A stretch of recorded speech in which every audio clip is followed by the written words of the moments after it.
वासिर साहब की शख्सियत पर एक किताब आपने मुरत्तब की है, क्या कहना चाहेंगे इस मौके पर? अख्तरुल वासिर साहब से 30-35 साल से मैं उनको पढ़ता आ रहा हूँ। वो मोहब्बत भी फरमाते हैं बहुत मुझसे, मेरे काम से खुश होते हैं, हमेशा तारीफ़ करते हैं। जैसा कि आपको मालूम है कि मैं बहुत सारी किताबों का, दरअसल मैं उन्हें अपना उस्ताद मानता हूँ और उनको जब भी सुना और जब भी उनको पढ़ा कुछ सीखा। तो उस शागिर्दी का हक़ अदा करते हुए मैंने उनकी तमाम तहरीरों को जमा करने की कोशिश की है और ये किताब शाया कर दी गई। इससे एक फ़ायदा ये होगा कि अख्तरुल वासिर साहब की हमागीर शख्सियत को की तफ़हीम में उन लोगों को बहुत आसानी होगी जो उन पर काम करना चाहते हैं, ख़ास तौर से उर्दू अदब के मुहक्किकीन। और वैसे उनकी आलमगीर शख्सियत से कौन वाकिफ़ नहीं है। क्या कहना चाहेंगे इस मौके पर अख्तरुल वासिर साहब की शख्सियत पर आज बुक लॉन्च हुई? देखिए, हमारे यहाँ एक तरीक़ा है बुज़ुर्गों की इज़्ज़त करने का, और उसका एक इल्मी तरीक़ा ये है कि जब आदमी एक ख़ास सतह को पहुँच जाता है इल्म तदब्बुर की, तो हम उसकी खिदमत में एक किताब पेश करते हैं जिसे हमारे यहाँ इस्तिलाही ज़ुबान में मुग़ान कहते हैं, इंग्लिश में फैशिस्क्रिप्ट उसको कहते हैं, जर्मन ज़बान का लफ्ज़ है। तो आज अख्तरुल वासिर साहब की खिदमत में फरीद बुक डिपो से शाया होने वाली किताब अरमुग़ान अख्तरुल वासिर पेश की गई, तो ज़ाहिर है कि इससे ज़्यादा खुशी की बात कोई और नहीं हो सकती। वो हमारे ज़माने के सबसे मकबूल और मोहतरम दानिश्वर हैं, और जितनी उनकी मकबूलियत है और जितना उनका तजर्बा है और जितना उनका तदब्बुर है, तो वो इस्तिस्नाई है। उस तरह के लोग अब हमारे यहाँ कम से कम रह गए हैं, तो ये बहुत खुशी की बात है। आने वाली पीढ़ी को किस तरह का इसके ज़रिए एक मैसेज जाएगा? आने वाली पीढ़ी के लिए यही मैसेज है कि भाई इस तरह के बुज़ुर्ग होते थे जो इतनी तरह के काम करते थे, इदारे भी चलाते थे, ज़िंदगी में भी कामयाब थे, तो आपको भी वही करना चाहिए। प्रोफेसर अख्तरुल वासिर हिंदुस्तान के मुस्लिम दानिशवरों में अपने इल्म फज़ल, फ़िक्र व नज़र और फ़हम व फरासत के एतबार से मुमताज़ हैसियत रखते हैं।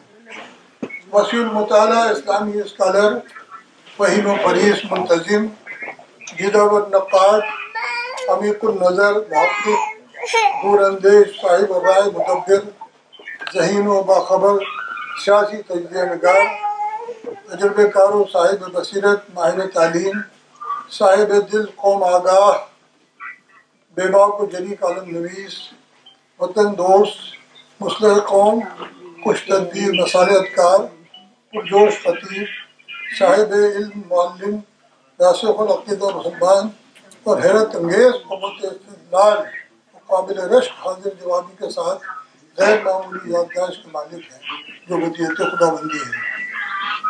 दौरान खिताबत उनके पुरएतमाद लहजे की तमाज़त को देख कर हरीफ भी उनके अज़मत के कायल हो जाते हैं। मौजू कोई हो, उनके बयान की जादू असरी सबको यकसा तौर पर मुतासर करती है। उनकी तकरीर का जादू सर चढ़कर बोलता है। उनमें कमाल की अखलाकी जुर्रत है।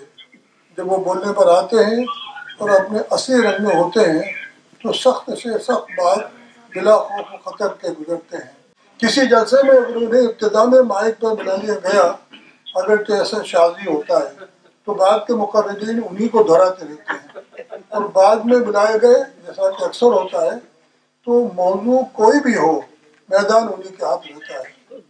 अपने पेशे मुक़र्रिरीन की गुफ्तगू से बुनियादी और अहम निकात अख्ज़ करके उनमें ऐसे बलीग मानी पैदा करते हैं और अपने मखसूस अंदाज में उन्हें खूबी से पेश करते हैं कि सामीन अशश्त रोकते हैं। जिस बात का डर था वही हुआ,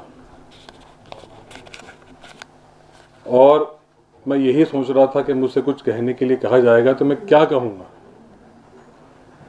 क्योंकि आपकी शख्सियत ऐसी है कि कुछ भी अर्ज करना सूरज को चराग दिखाना है। बहुत सोचा कुछ समझ में नहीं आया, लेकिन एक यकीन दिमाग में पुख्ता होता चला गया وہ یہ کہ صحیح معنوں میں اس بر صغیر میں حضرت امیر خسرو رحمۃ اللہ علیہ کا کوئی وارث ہے تو پروفیسر اختر واصف صاحب.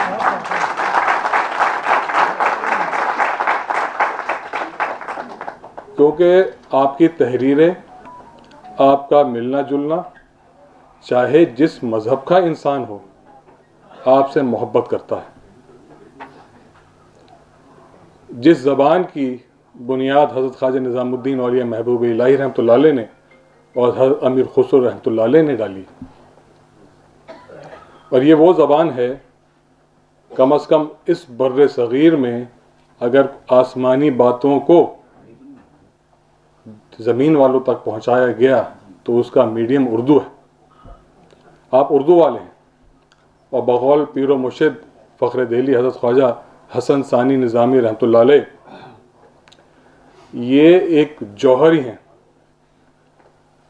جوہری جو ہوتا ہے اس کے پاس سونا ہوتا ہے، سونے کے زیورات بناتا ہے.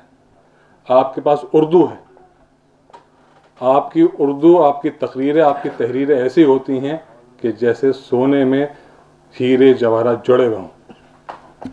اس کا جواب نہیں، کوئی ثانی نہیں.